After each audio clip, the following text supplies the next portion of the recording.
presence of having those safety plans should act to protect PIs from legal problems, not the opposite. In addition, if people are worried about sharing specific contact information or coordinates for sites, documents can and possibly should be redacted prior to storing them on a centralized site. Next. Some people were worried about having to do extra paperwork for quick trips, but we argued that you can have a general safety plan for your lab or research program. Next. And in addition, we have found that having a department level field safety committee is really useful to gather specific information and expertise. For example, how do you get reimbursed for medical evacuation from the Amazon? Those sorts of details are really stressful in the moment, thinking about paying thousands of dollars for something. But if you know right away, you can ask someone what will happen. This can help you make the right decision. As I mentioned, we're still trying to pass accountability measures. So what happens if you don't have a field safety plan? This is a big challenge, as you might be aware, keeping people who have tenure accountable for their behavior is an ongoing issue in academia, but something that we are trying to gather general support and pass some policies for. So I saw in Rose's presentation, she quoted this quote that I like a lot. It's not the incentives, it's you. All of us have some power, we all make decisions, and we all have the ability to make better decisions in how we're doing things. And I think that is something that has guided me and Valeria. So we're both early career scientists. We're making difficult decisions, putting ourselves in difficult situations, but I don't regret it at all. It's allowed me to grow a lot and learn a lot about how science works, and also kept me hopeful. So here are just a couple of tips. So make things easy for other people, take care of yourself, assume good faith intentions, and be strategic about passing policies and gathering data ahead of time.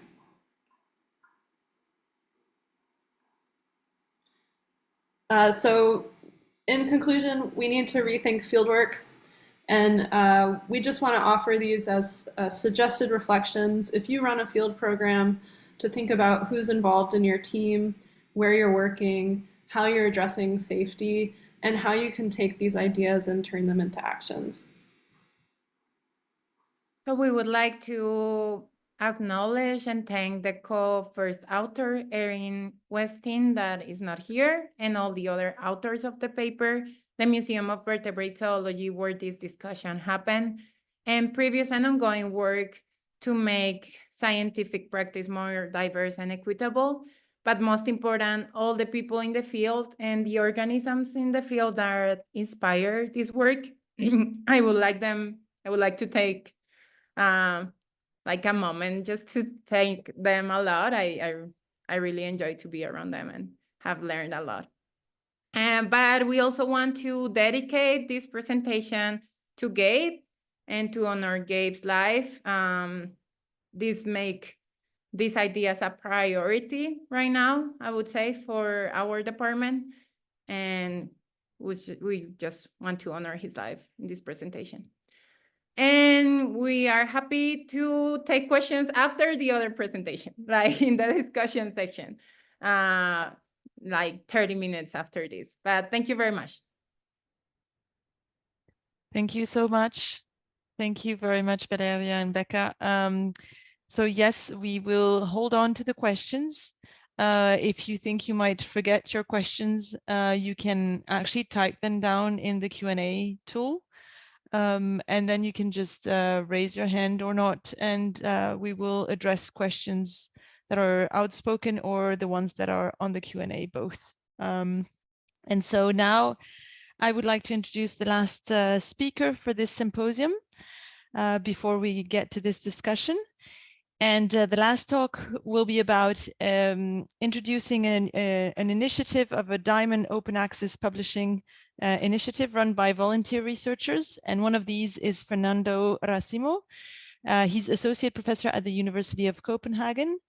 Fernando's research aims at reconstructing past evolutionary processes and especially human evolution using population and quantitative genetics and quantitative genomics and also machine learning. And as a strong supporter myself of the peer community in the PCI project, I'm very happy that Fernando has agreed to address here the topic of ethical publishing. I'll finish by reminding you, in case Fernando doesn't mention it, that our society journals, so the SSE society journals, Evolution and Evolution Letters, are in the list of PCI-friendly journals, and I'm sure that Fernando will explain what this means. Thank you so much for the invitation. Let me just put this into slideshow mode. Great. Can you see everything okay? That looks perfect. Perfect. Well, thank you so much. As Anne said, I'll be talking about an initiative to facilitate ethical publishing through collective action. That being said, I would say that that will be maybe the first half of my talk. And the second half of my talk, I'll try to open up the topic a little bit more. I'll be talking about things that are related to ethical publishing and have to do with sort of structural incentives in academia to that maybe pull us away from that and how to address those. I really enjoyed Valeria and Rebecca's talk, and I just want to also address my own structural privileges and potential blind spots. I'm a white male European descended man. I come from a fairly well-off background in the global north. I originally come from what is originally Mapuche land in what is now known as Argentina, settler colonial state project for Argentina. And I put a reference there about how that came about. So as I said, the first part of my talk will be about ethical publishing, and it's largely, I'm going to be talking about this paper that was co-written with a wonderful team of scientists, Nicolas, Veronique, Noemi, Ben, Thomas, and Denis. There's a preprint available in Zenodo, and this was published in PTB Bio. And a lot of these people are involved in various initiatives towards ethical publishing. And I'd like to start motivate this by thinking a little bit about how much it costs to publish a scientific paper. And I'm specifically picking this journal, Nature, Ecology, and Evolution. And before we can answer exactly how much a paper costs, I think it's important to think about the cost to whom. So if we're thinking about the cost to authors or like other scientists that may be interested in publishing in a Nature like Nature, Ecology, and Evolution, it's a fairly prestigious journal. If we want to make this article open access, so available to the public, right now, I checked this a few days ago, the cost is about $12,000 US. It's actually, I think, $2,000 more dollars than last time I gave this presentation. If we think about, well, maybe the scientists don't want to pay what is probably several months of salary to publish a scientific paper, then the paper might get paywalled. And so it costs about 40 euros for a person to read a paper, or they can subscribe and get a year's worth of articles through 120 euros. When we think about like how much it actually costs to Nature, Ecology, and Evolution to publish that paper, obviously they don't release this data, but rough estimates of how much it costs to publish a paper like this are in the order of 30 to 300 euros. So already by purchasing perhaps one or as most as 10 articles, they're already recouping the costs of the investment. And so one may wonder, okay, how do we get to the situation where a paper that is pretty cheap to publish ends up requiring several months of salary to see the light of day? And so we think about traditional society publishing. The very rough model is it's a cartoonish model that is simplifying a lot of things. The idea is as we as scientists receive funding from broad society, and that can be either state support or private foundations. And so we put some of that money into producing a manuscript, but we also add our own labor into that. That goes through peer review, and that involves the free labor of another scientist, and then that goes through a paywall, and the paywall is there so that the journal that is run by the society can cover some costs of copy editing, dissemination, but also maybe some extra costs associated with broad societal work like conferences and grants for particular members of the society. That is not how most journals are increasingly run. Most journals today have been absorbed by these six major academic publishers that have progressively over the last few decades sort of taken over most of these journals and turn the academic publishing field to what is essentially an oligopoly. There's a very nice paper by Valeria et al. About this process.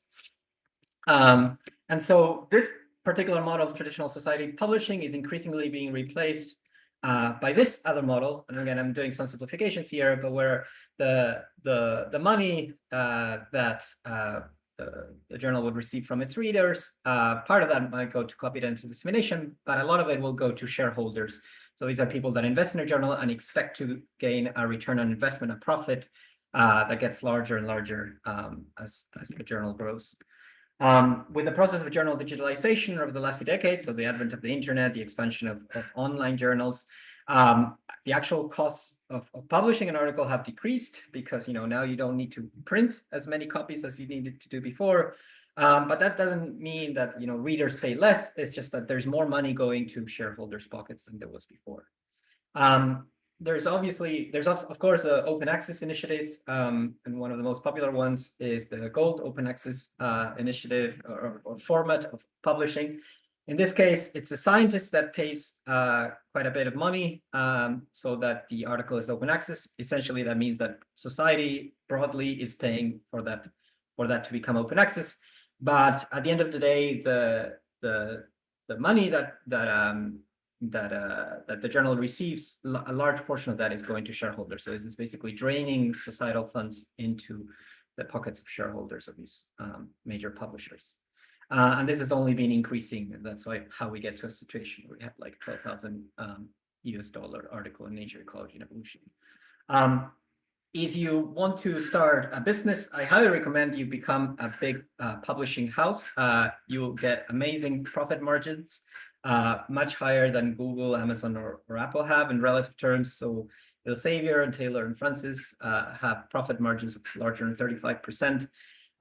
This is from a blog post made by the University Library, which is suffering from this drainage of funds because a lot of the money from university libraries are going to pay for subscriptions to journals. I also added the profit margins from Nature Publishing Group, which is at 27%, still larger than Apple. Important to know, a lot of that money is not actually going to the employees. The employees of Nature Publishing Group are currently on a strike, demanding fair pay. So associated with this, there's been an increased drainage of funds. As I mentioned, libraries are increasingly strained, particularly university libraries. Spending on journals has greatly outpaced inflation, and this has only gotten worse in the last few years. As I mentioned, I'm a very big advocate of a diamond open access model. This is a very different model than the ones I've talked about. It's still open access, so readers don't pay at all. But in this case, it's not the scientist that is paying for the open access. Sort of the scientist is a little bit taken out of the equation, and it is broad society, and that can be private foundations, but especially state support, or societal organizations that ensure that the article is open access. And there's sort of several checks in place to make sure that sort of the money that is going from society into the journal is directly going to journal costs, so copy editing and dissemination. And this can be easily coupled with societies like the ones that are organizing this joint evolution conference, where a little bit more funds. You can also have a model where you have open access, readers don't pay, scientists don't pay, but some of that money may go to society costs like conferences and grants. The particular system that I really like and that I'm a part of, I'm a member of the managing board of the PCI EvolBio review system. So this is a system in which one can submit a paper, and the paper goes through a process of peer review and eventually a recommendation by something that is like an associate editor, but it's not actually an editor of any journal. It's just a person recommending the article. And then it exists separately from any kind of journal process. It's just basically you put a preprint, the article gets peer reviewed for free and gets recommended if the peer reviews are approving of the article, and sort of get a recommendation that makes the article citable. Coupled to this, if you want to add the word journal to the output that you made, There's also the associated peer community journal that directly publishes anything that has been recommended by PCI. So you can get a recommendation from PCI, you can choose to take that recommendation plus your article to another journal, like the journals that Anne mentioned that are positive towards the PCI system, but you can also have it directly published in the peer community journal. The difference between this, why one might want to get it published with the peer community journal, is that you're guaranteed that if the article is recommended, it will get published in PCJ, whereas some of these other journals that are positive towards PCI, they might add one peer reviewer sometimes not. So it's just something to be aware of. There's many diamond open access journals. So peer community journal is one of those journals, but there's many others. Some are receiving more sort of state support, like Open Research Europe. Others are more sort of self-funded, self-organized, like JOS, PTP Bio. So there's quite a lot of open access journals out there, and I encourage you to check them out. But I guess beyond just giving you information about the system, I think it's important that we reflect on why, given that we have this amazing system where nobody has to pay, neither the readers nor the scientists, why anybody would want to still go with something like Nature, Ecology, and Evolution, sort of pay the 12,000 US dollars to have an article associated with a journal of Nature, Ecology, and Evolution. And I'm picking Nature, Ecology, and Evolution as a particular for-profit commercial journal. There's many others. The answer, of course, we all know, is that what you're paying for is really the prestige label that is associated with journals like this one, right? So the ability to be able to put the word nature into whatever you produce. And because it is a prestige label, it can have an arbitrary price. So this is sort of what explains the inflation in prices. There's nothing sort of linking the price of the label to actual labor that goes into producing the article. And so, you can push this as high as a scientist is able to pay, because in some sense the scientist is also pressured to acquire this prestige label. Okay, so why, let's take this causal chain one step further. Why is the scientist pressured into getting this prestige label? Well, because there's essentially a prestige hierarchy, and one of the first talks in this seminar series talked about this, these ideas that we associated with journals like impact, excellence, top, productivity, authoritative, that these journals have nurtured for several decades. And so that make people think that, other journals that are not coming from for-profit publishers that don't have these prestige labels might not have. And of course, all of this is artificial. There's nothing that one gets from these journals beyond the prestige label. But I want to take the causal change even a little bit further than that, because it's not just about the prestige. And I'm now borrowing on a very nice figure from Kayal 2022 about the wider problem in academia, which is not just about publishing. It's not just about the prestige labels or the humongous numbers of papers that they're pressured to publish every year, but it's also about the fact that the reason for that is that we are extremely reliant on these scientific performance metrics, in some cases more than others. As Anne mentioned, there's some countries in Europe where we're sort of discouraged from using these in review panels, but this still exists in many places. And behind this is also like the cutthroat competition for grants, for jobs that are often precarious, short-term, where funding is concentrated on a very few people, and where stable job conditions are highly scarce.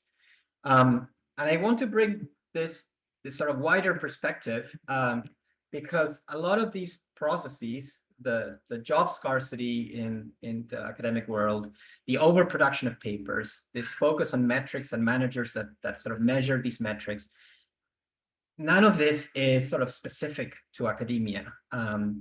All of these logics and processes are serving capital accumulation, are serving the accumulation of profits by people that have already quite a lot of capital. But this is not something that is specific to academia. So in this particular case, I think academia is not that special.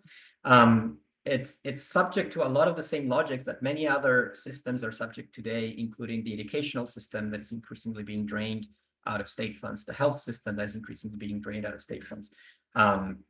Where power and structural logics are serving capital accumulation rather than the communities of people that make these these processes run. So for this, I want to talk. There's a very nice book that are called "What Are Universities For?" that talk about this sort of obsession with metrics and the growth imperative in university. So like the imperatives that universities have to be profitable, that management in corporation in universities have to cooperate in university rankings, so they have better institutional metrics, but also at the individual level, how we're constantly encouraged to compare ourselves through indices. The imperative of employees to climb the academic ladder, the imperative of teachers and researchers to compete for ever scarcer permanent positions, and many other imperatives. All of these serving the logic of capital accumulation. And associated with this is also increased labor precarization. So making people produce more at a reduced cost, because sort of labor becomes cheaper and cheaper, and it's also less guaranteed, right? So it's like it's more and more common that the academic system is run by people in short-term contracts and precarious contracts that are sort of pushed into this competition system because we want to like get to that very scarce, stable position that is somewhere promised up in the ladder. Isabel Stengers is a philosopher of science. He's talked about this in a book called Another Science is Possible. He talks about this symbiosis between science and technical industrial innovation has now turned into a relation of capture, where under constant surveillance and pressure, so the pressure to produce more, to satisfy particular metrics, scientists are effectively cut off from whatever it is they care about. So whatever it is that put us into science in the first place.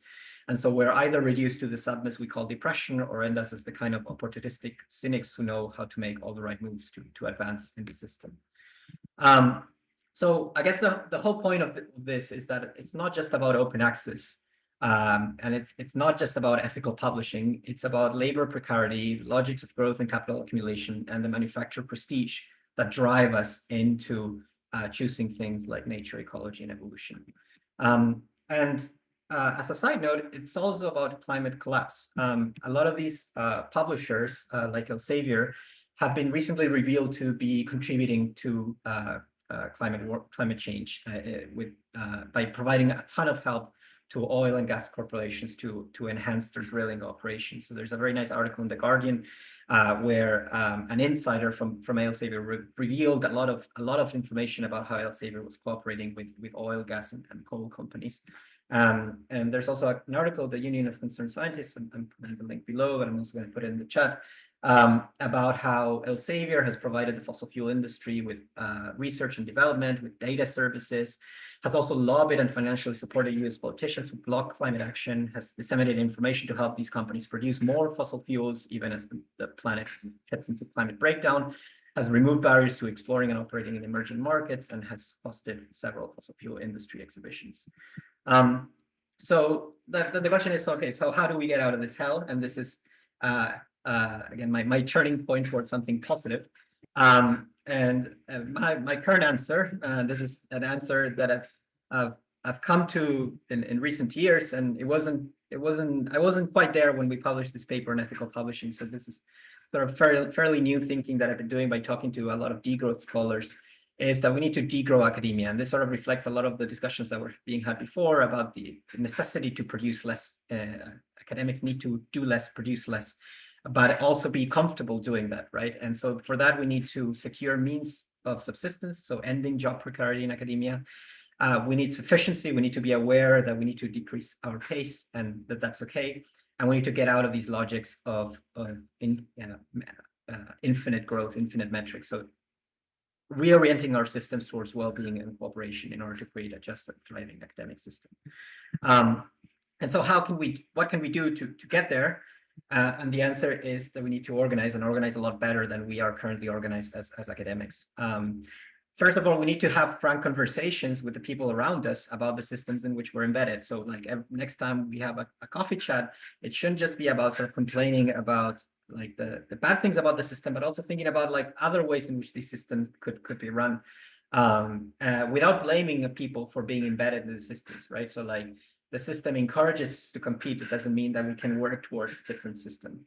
And so here's a non-exhaustive list of initiatives in no particular order to help us sort of pull away from this system. One of them related to the first part of my talk is there's a lot of initiatives to push people to publish in Diamond open access journals, including Plan S, but also institutional initiatives like the CNRS, for example, and also the Max Planck Institute encouraging scientists to stop paying to be published. There's also this sort of more bottom-up approach that PCI recently launched. It's called the PCI Manifesto. And the idea is that you commit to publish a paper through a Diamond open access journal, in this case PCI for the peer community journal. And if you reach a certain number of signatures, then sort of that commitment is kind of like it's not, I wouldn't say it's binding, but at least it's sort of you're pledging to do it. And the original pledge was that once we got to 500 signatures, then we would all do it. And actually, I think at the time when I last pulled this, it was at 1,125 signatures of people that were signing this manifesto. So there's a lot of people around us that actually want to get away from the system. If we see enough signals from the people around us that they're also willing to do it as well. Another thing we can do is we can start putting holes into the current system. And I think what particular weak point of the golden open access system is that it relies on the free labor of academics to do peer review. So we can refuse to do peer review for-profit commercial publishing houses. And that doesn't mean, that we're necessarily hurting people that are submitting to these. I think when we refuse to review for these journals, I think we should be very clear, not just to the editor and to the authors, but in general, you can do it via social media, well, anonymizing whoever it is that's submitted the journal the article that required you to peer review, that the reasons why you're doing it. So there's a lot of academics that sort of go on Twitter and say, look, I'm refusing to this review request from this X journal, in this case, it's Nature Neuroscience, and these are my reasons for doing it. And I guess this sends a collective signal to other people of why you're doing it. It's not that you're seeking to hurt the person that is publishing the article, but you're doing it for in some sense, to contribute to the entire community. There's also, of course, the refusal to submit to particular journals. In general, in the last year, I've actually refused I've actually removed myself as a co-author in some articles, and I can do that because I'm in a position of power. Where people were deciding to submit to a particular journal that was being published through Elsevier, and it was a difficult decision to make. My contribution had been fairly small, so it didn't take that much of a cost, but it did create a wave and a set of discussions among the people that were choosing these particular journals about why it was that they were choosing them in the first place, which I think was very nice.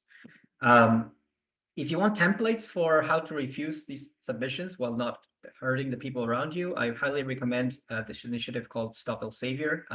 The website is there, stopelsevier.wordpress.com. And again, I'll share the links in the chat.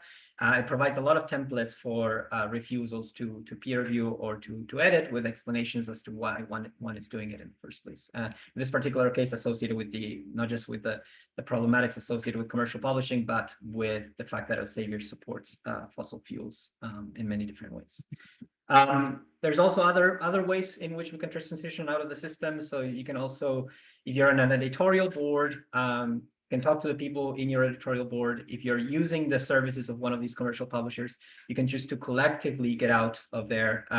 For example, the journal Lingua, who was publishing through Elsevier before, transitioned to become a whole new journal called Glossa with the exact same editorial board, but independent and Diamond open access. This happened, I think, a couple of years ago, or 1 year ago. But it's not just the only example. There's plenty of these sort of journal declarations of independence that you can check out in the open access directory of journals that decided to get out of the system collectively. Another journal, sort of very topical, degrowth journal that was produced recently. It's a Diamond open access journal, and I think it has a very nice presentation, which says a journal is like a community garden, and there's no community garden without gardeners. So we are all invested in these journals, and we should also be invested in how these journals are run and who benefits from how they're run.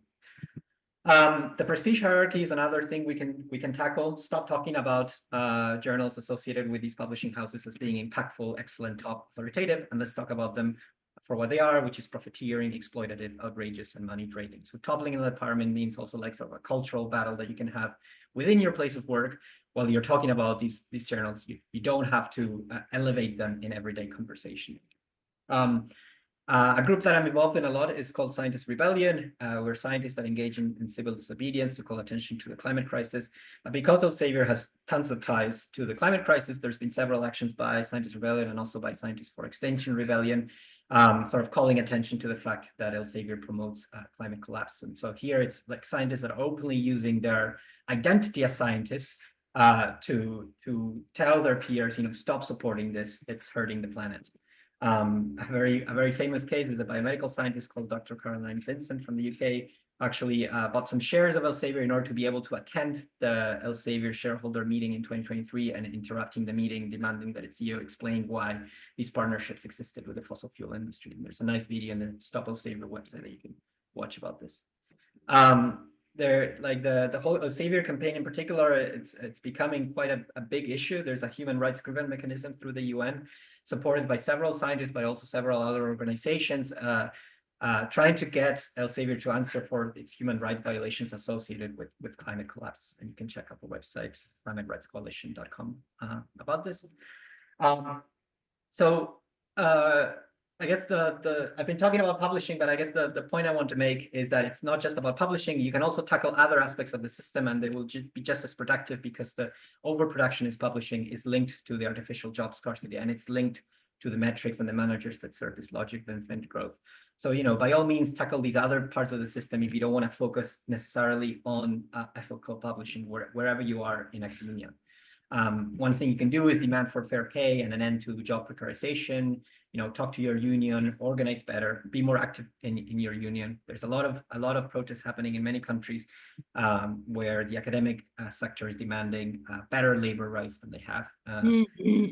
You can also organize against capitalist logics by asking your university to divest from fossil fuels. You can also organize against capitalist logics by, demanding your university divest from genocide. There's been a ton of student encampments around the world. This is the one in my university that are telling the university you look like you're serving interests that run contrary to your community and to human well-being. Some literature recommendations that I'll end with before I stop talking. Check out this article on ethical publishing, how we get there. It's published in a Diamond Open Access Journal, PDP Bio.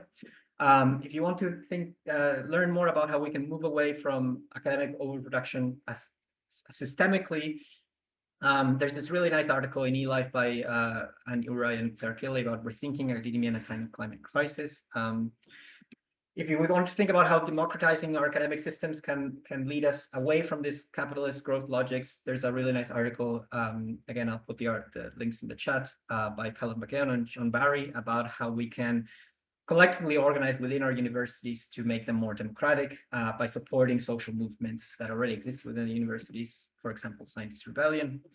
And my favorite paper this year so far is this one by Misan Martel, which has the best first sentence of an article that I've ever read in my life. So I'm just going to read it. And it says, in this essay, we argue for administrative abolition, which is the elimination of all college presidents, provosts, deans, and other top-level administrators who we argue form a parasitical group that was developed over time in order to exercise political and financial control over faculty, staff, and students. So my take-home message is that ethical publishing is not just about open science. Overproduction and competition is a natural consequence of a system driven by capitalist growth logics. Other systems are possible, and they're actually being born as we speak. So it's up to us to support them. And there is a lot we can do, starting by talking honestly with our peers about the systems in which we're embedded within our particular spheres of power, finding a collective action group or movement around us, and there are so many right now. Challenge, but also importantly, help others challenge existing structures of power. Be aware of how much power you have already within academia, and help those who have much less power to help transition us all away from this. And yeah, if I had to summarize my talk in one word, it's organize. Thank you for listening, and thank you for the invitation. Thank you so much, Fernando. That was a really great couple of talks. I really like the wind of change and independence blowing in this symposium. Thank you. And also, I thought all the talks are so complementary in this session, but also with the previous session, and Rose's reflection upon the weight of academic production, whether we should just stop publishing more and start producing less. Okay, well, the floor is open for questions. And I'm sure we will have several questions. I have quite a few. So again, you can use the Q&A or you can just raise your hand. And actually, I think Becca has a question for Fernando, I feel. I do. Go for it. Yeah. Yeah, awesome talk, Fernando. I really, really enjoyed it. I'm struck by like commonalities across like your talk and Rose's, and I missed Ken's talk, but I have a question about the prestige factor. So I imagine like if we all just stop publishing in Nature, it would solve itself, right? There would be no Nature prestige. But like, how do we create like a PCI journal that has that prestige? Or is I feel like eLife is kind of trying, but I'm curious if you had ideas or thoughts on that. Because I think the prestige, or maybe the prestige doesn't matter. I'm curious what you think. I think, yeah, I think it's the last thing you said. It's not that it doesn't matter, but I think we should make it not matter, right? So I think there's some work obviously that we can do to like reduce the prestige of these journals. But a much deeper battle that we should be having is, or sort of critical analysis that we should be having is why prestige is such an important factor in academia today. And I think this this book that I mentioned, What Are Universities For? It talks about sort of like the historical ideologies of academia over several decades. And it's amazing because like a lot of these words that we repeat to each other, like productivity, impact, prestige, they would be quite foreign to an academic from the 1970s or the 1960s within academic hallways. And I think, I mean, these were words and concepts that were introduced into academia and that we self-reproduce all the time. But they are harmful to us as a collective system, and we should try to get away from. Yeah, I think thinking about like whether prestige should have room as a concept, it's like, you know, we're all scientists. We're just trying to figure out how the world works to engage with our societies and try to improve them through our science. I don't think, you know, gold stars are that important, but we have made them that important, right? So like they are important now because we all believe that they're important. And I think it's about sort of the cultural work to undo that and unlearn prestige as an important factor in academia. Yes, Valeria, go ahead. Yeah, I would just like to add, like, thank you, Fernando. I would just like to add that I think it's also kind of the same on this grassroots science that I was talking about. And I don't think most of the community-led research is being like portrayed as prestige in science right now, but it's actually possibly the most important research that we should be doing. So even just for the future of the world, like it is very important to start rethinking what do we want, what is our purpose as scientists, and that means maybe not following these ideas of prestige and excellence. Yeah, thank you. Absolutely. I think the creators of PCI actually explicitly like prevented this. So like you can't find journal metrics for the peer community journal, like because they explicitly don't play into that system. So I think I'm blanking out on the particular metric that is important for journals. It's not H-index, but it's impact factor. So like the peer community journal doesn't have an impact factor. There's a lot of diamond open access journals that explicitly don't have an impact factor because they don't want to play the game of prestige. They want to make people think about like prestige in itself as a concept. So I think that's a very good point. Fernando, I like the fact that you forgot the word impact factor. It means you have completely removed that out of your system, and that's good. And it reminds me of a comment that Ruth Shaw made earlier in our discussion session about the fact that what we really need to do now is when we evaluate applications, rather than looking at numbers and where the papers are published, actually read the papers, like ask people to highlight, you know, a small number of papers that they're proud of. And for me, that's that actually goes in the sense of using prestige as a word in a different sense.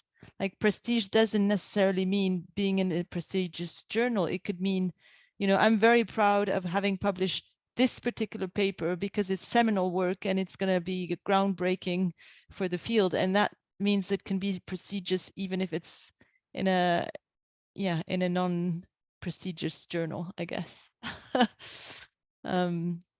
Yes, Jen. Hi all. First, I just wanted to say thank you so much for a really awesome set of talks this morning. It's been really thought-provoking and I've really enjoyed them.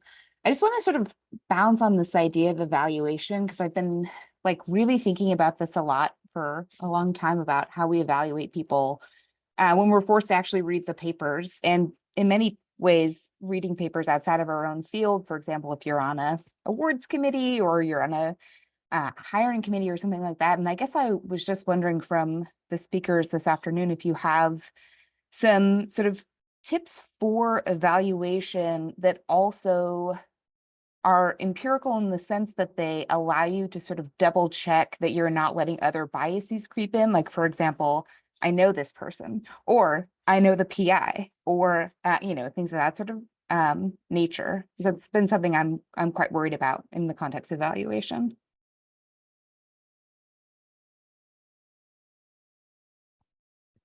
Who's in for an answer? I Becca.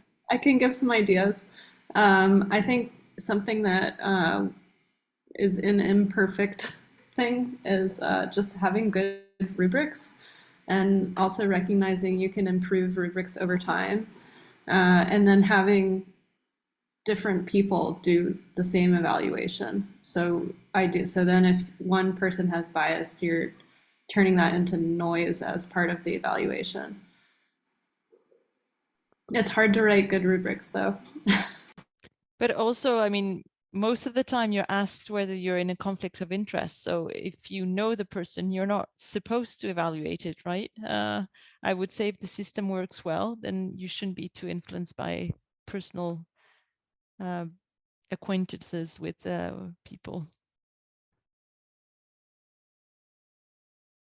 Okay. Yeah, you don't need to raise your hand. I mean, Fernando, Valeria, and Becca, you can you can just speak whenever you want. I think Valeria raised her hand before me. Oh, sorry.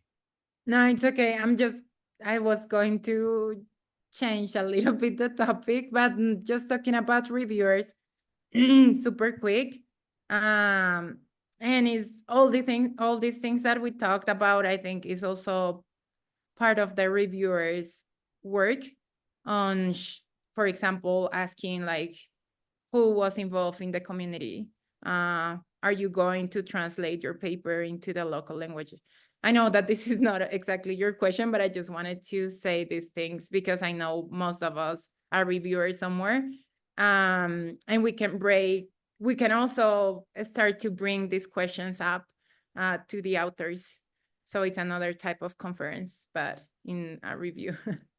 Yeah, and actually you mentioned that I thought it was a really good suggestion to add a translation in the local language in the submat. I have never seen this happen, but I think it's a super great idea.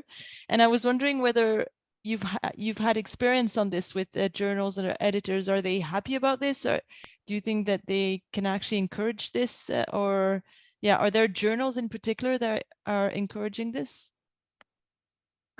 Yes and no, like everything happens. There's journals that are encouraging this. There's a list of journals. I can actually paste a link where you can find list of journals that are encouraging scientific translations. And there's also journals that have trouble with it. I don't know, like they say, like, why are you putting a translation in the supplementary? And I don't know why they care, to be honest.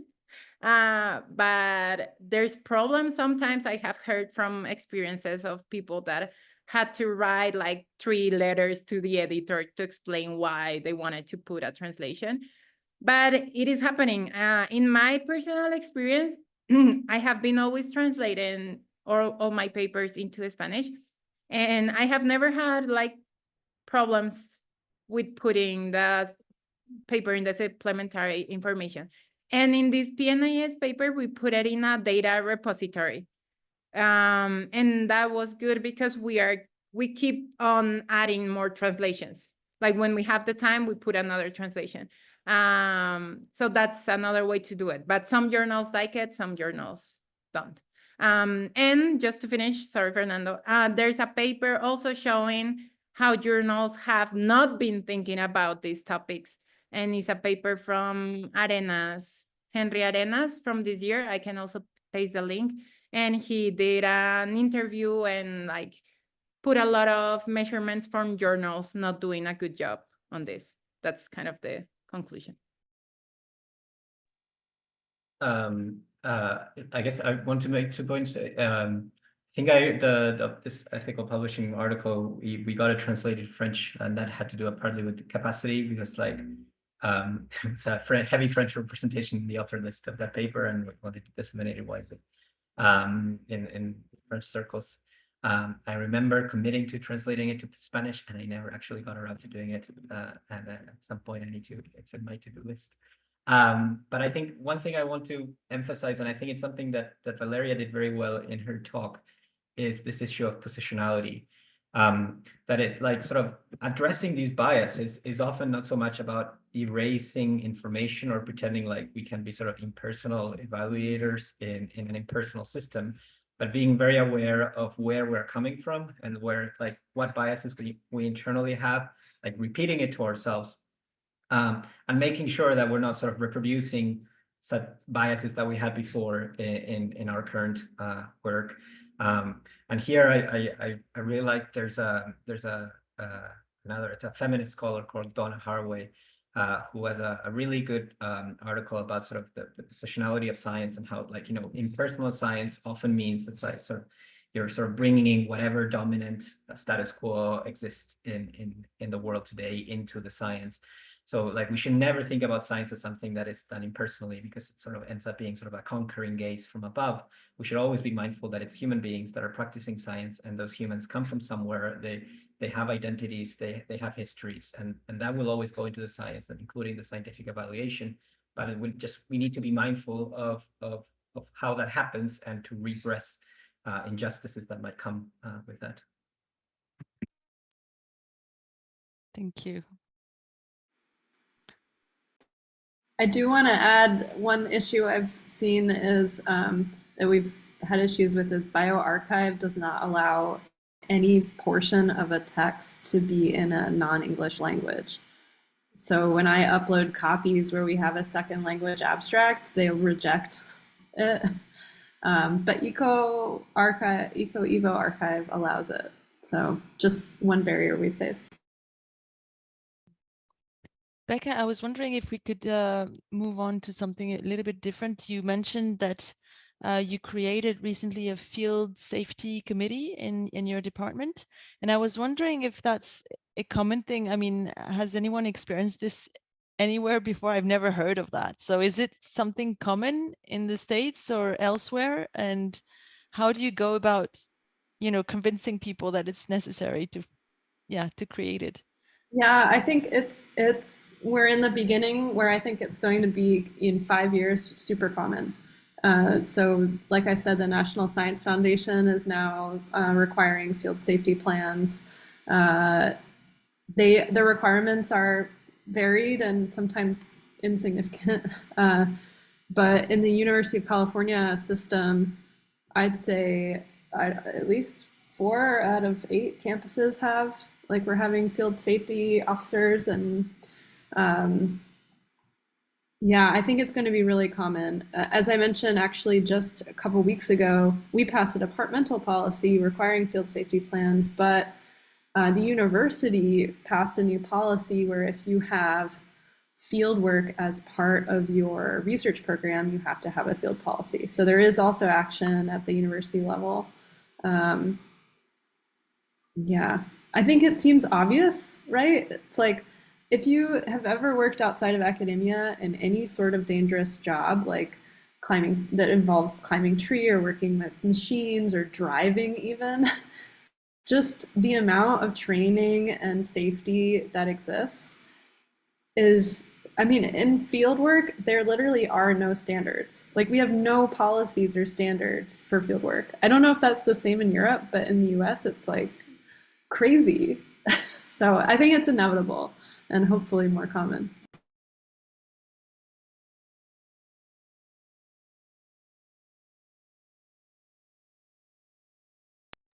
Thanks for all the comments in the chats as well, in the chat.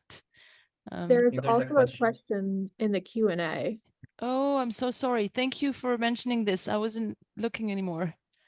I have it pulled up if you'd like me to read it. Yes, I was just wondering if the person wants to ask their question directly, if they're still around. Else the question is there any research on how publishing in Diamond open access journals impacts the ability for papers to be found in online searches like the Web of Science or Google Scholar? That's a good question. And try to answer that. So not exactly that. One thing I can say is that a lot of these Diamond open access journals are indexed through the same search engines as any other journal. Sometimes if the journal is very new, it takes a while for the indexing to happen. But I believe like the peer community journal is now indexed in almost any of, I think definitely both Web of Science and Google Scholar and many others. But it's a process like for any new journal. It takes a while before the indexing is approved. In terms of like, whether it makes a difference. So in our article, we did a little bit of an analysis where we evaluated using sort of the standard academic metrics of success, like H-index or citation count, all these stupid metrics that we use. Does it make a difference in terms of a person's career, whether they predominantly published in sort of open access or Diamond open access journals versus in commercial or for-profit journals? And obviously it's not a dichotomy because there's also journals that are open access but for profits, but we made a little analysis by separating those and saying, well, people that are 100% or close to 100% of one kind versus people that are of the other kind, and there's basically no difference. So it doesn't really influence whether you're publishing in for-profit journals or not. Whether you pay attention to these stupid metrics, it doesn't make that much of a difference. So it doesn't exactly answer the question, but maybe it goes to the spirit of the question. Actually, I have a complimentary. Oh, sorry. Go ahead, Valeria. I can ask my question later. Yeah, no, maybe it's better that you compliment because I was going to change topic. Okay. Yeah, I was going to ask all these Diamond initiatives. Is there, like you showed us a slide with so many different initiatives. I didn't know there were so many. And I was wondering whether there's coordination between them. Like, is there a sense of community and communal efforts of all these initiatives? I think I think it varies. Like there's some where there's more community work than in others. At the same time, I think like a lot of these initiatives don't like the one thing I would say that many of them don't have is like an associated society with a history and a community, like the societies that are organizing this conference. But I think that doesn't need to be the case, right? Like societies can transition to Diamond open access model.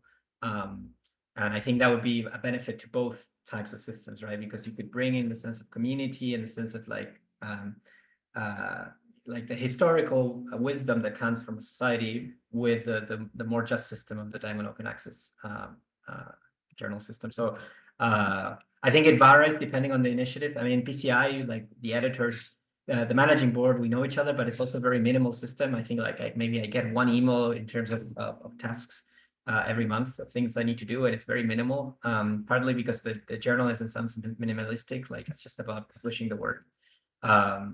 But there's others that put a bit more emphasis on community, and there's others that are more like state-run, like Open Research Europe, that are more like institutional, and their community is less important. So I think there's work to be done in terms of improving community, and I think that's where societies can play a big role as in terms of like talking to Diamond open access initiatives or adopting Diamond open access practices to get the best of both worlds in some sense. Yeah, for sure. Yeah, I just wanted to kind of say two things. The first one is that I really like the question about like urging to organize, also because I think most of these topics are related in some way, but I'm always like getting more information and a lot of people organizing, like, and I don't know about it, and then I know other people that are doing other things in other ways, and I will love to see somewhere where we can actually get all this information and where we can like talk to each other and organize better. I don't know, maybe we can just talk about this in the next discussion or something, like start to organize better. And the other thing is two things about the questions in the chat. The first one is about the safety plan. And I think something that I wanted to highlight is that most of the safety plans that I have seen are mostly focused about the research team that comes from academia, from the university. And I think something that we have been trying to also push is that local safety is important, and also thinking about the local sovereignty as safety too and as equity. So things like that to be also included in these discussions about fieldwork. And the other thing is the comment about the faculty. And I just wanted to say that for us, it was not easy. I don't want to make you feel that this was super easy. No, it was a lot of difficult discussions.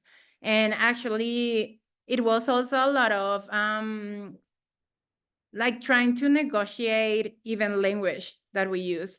There's very old school faculty, not to say like other words, but what I'm trying to say is that I think we should continue pushing, and I think these discussions are very good to feel that you are not alone, and that's the most important. So if you want to send us an email and talk to us and tell us your story, like we will be super open to talk about this. This has been also emotionally difficult and also a lot of learning from us. So I think it's good for you to have also our experience.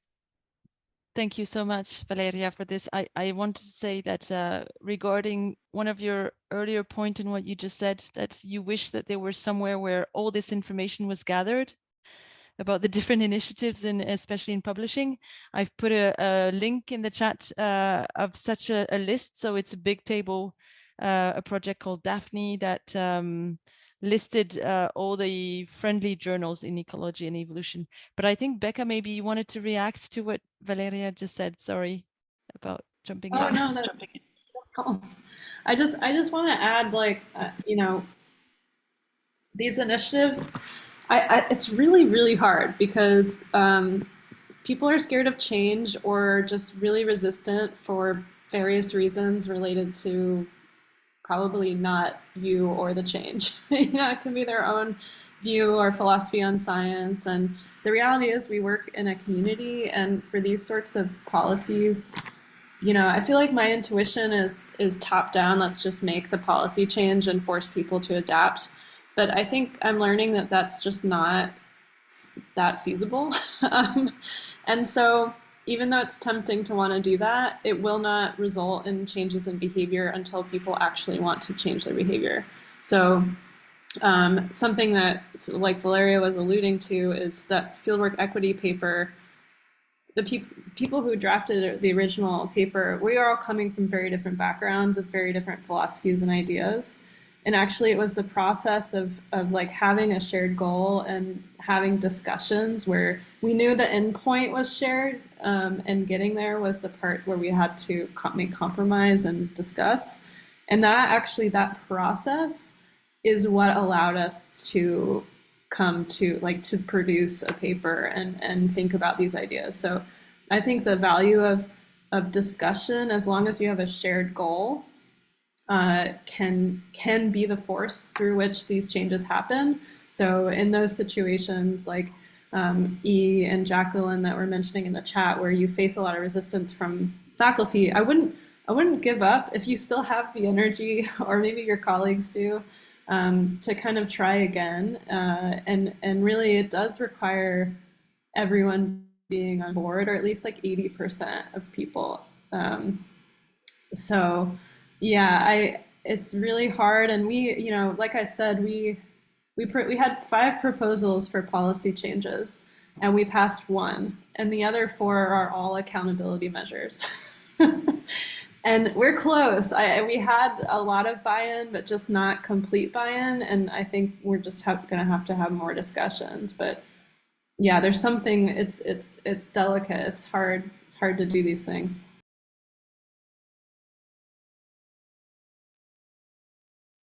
Yeah, just to complement, just a quick thing.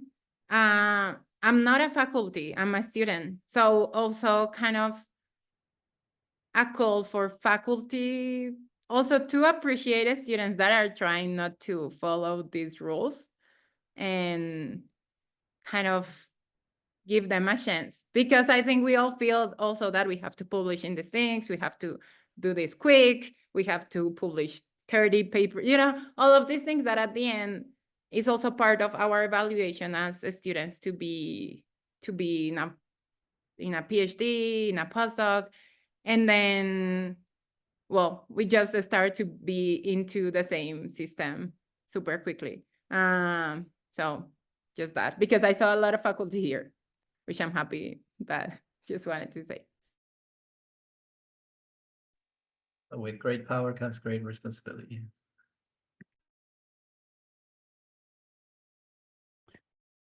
Okay, well, thanks everyone for this very useful discussion. Yeah, I'm almost sad that it's almost over. It was super interesting. So yes, thank you for these fantastic talks this afternoon. And I would like to mention that actually on related topics, we can continue the conversation tomorrow because there's going to be several talks during the conference. So first I noted that tomorrow, Friday, at 6:15 p.m. Montreal time, Leticia Ochoa is going to be giving a talk about scientific publishing perspectives from the non-Atlanticist countries. And I think that's going to be a good place to continue this conversation. And also, I want to mention that Mike Dawson and Lise Alter are organizing at the In Presence conference in Montreal, a symposium entitled Evolving the Publishing Ecosystem. So for those of you that are coming to the in-person meeting, I hope to see you there. I will be there. And I hope that we can find further solutions for the future. So many opportunities to continue our conversations. Thanks again for the speakers and for everyone who joined. And have a great evening, day, morning, everyone. Bye-bye.